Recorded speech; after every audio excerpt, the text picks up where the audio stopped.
Okay, so step one, unscrew, find the broken end, or if both ends are broken. But it's definitely this end on this cable, as you can see here. So I'm going to start by just chopping. And then I'm going to prepare this plug end. So I'm going to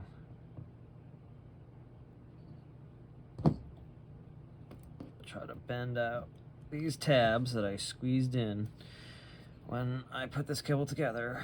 I think I put this cable together. All right, there's that. Now I'm gonna grab this thing here. You can get these pretty cheap at like Harbor Freight.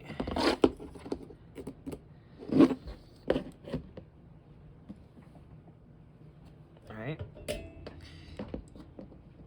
And I'm just gonna heat up the solder.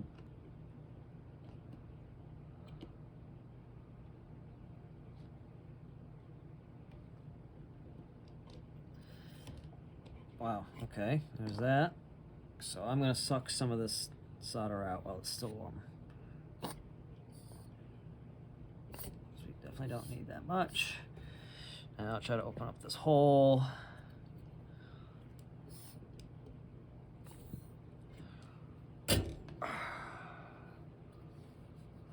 Clean out the solder sucker somehow with something.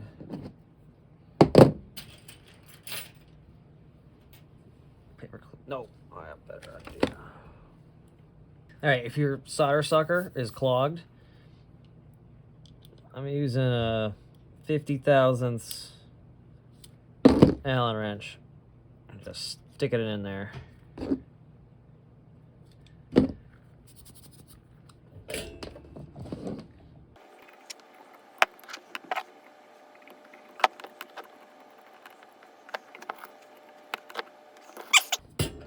That's ready to be a new cable.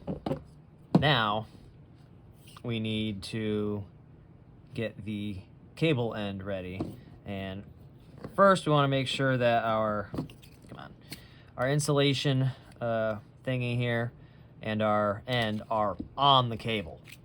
If they're over here and you get this all soldered up onto the new end and these are over here, there's no way you can get those back onto the cable unless you cut off one end or the other and resolder everything.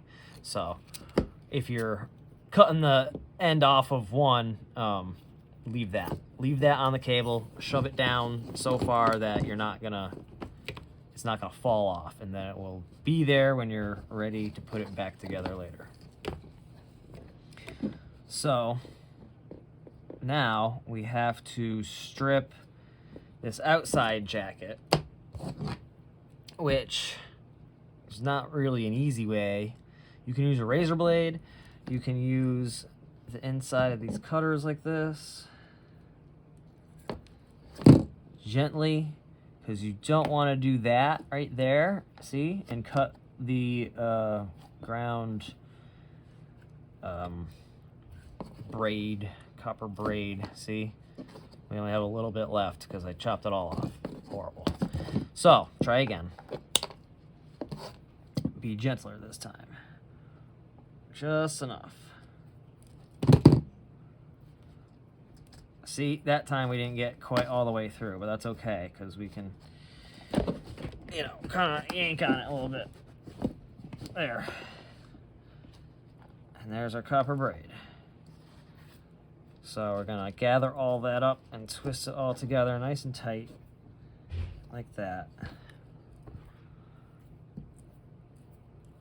And the next thing is this black rubber coating is actually conductive, and if you leave it on there and it ends up touching your hot lead, it'll just ground out your signal and you won't know why your cable's not working. Even if you look at it, nothing is disconnected, but if you have to get rid of this. the easiest way is with a razor blade. And I just score it along the edge like that. Get your fingernail in there, and then just pop it off. And that's it. And now you can just strip this like normal. And let's see, how long do I want to make it is the question. Okay, so we want to leave about that much insulation or so, I think. It's better to leave a little too much than not enough. Twist that up. That doesn't need to be nearly that long, but we're just going to leave it like that for right now. So now we have our cable that is ready to be put back onto our plug. So, you know, first thing is make sure these are still on your cable.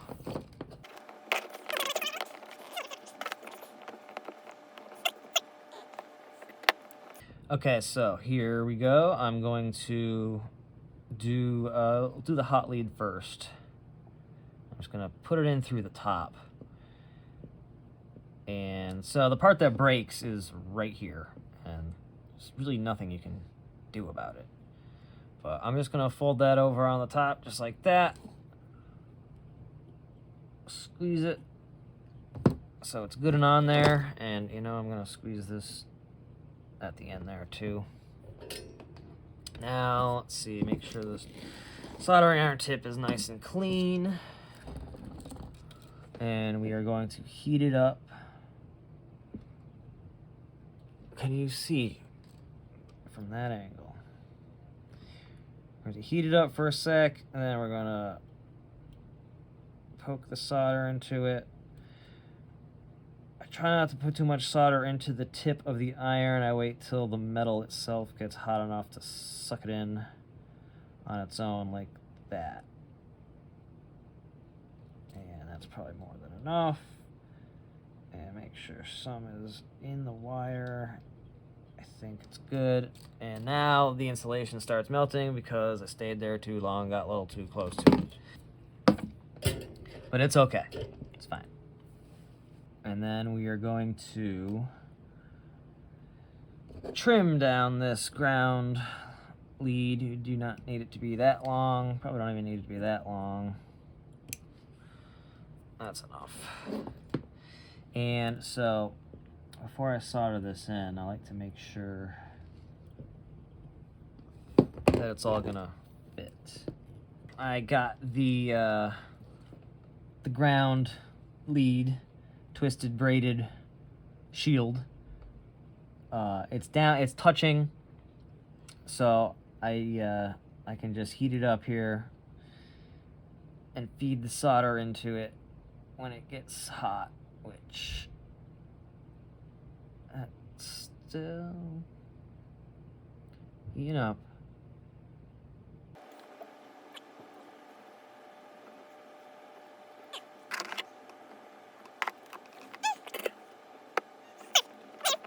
That's soldered on, that's solid.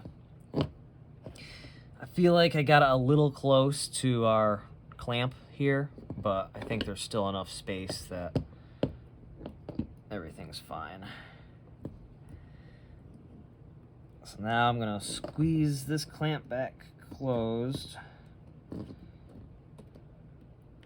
Like that.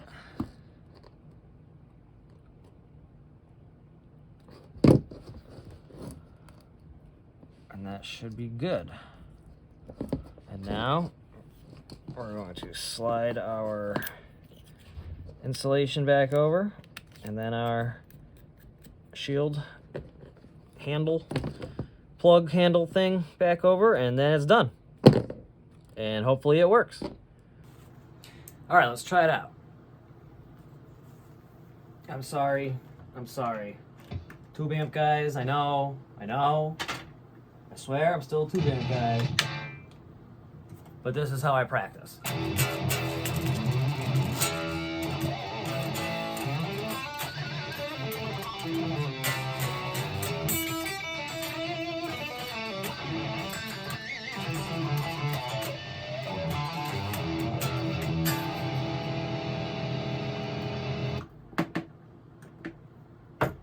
hardware error.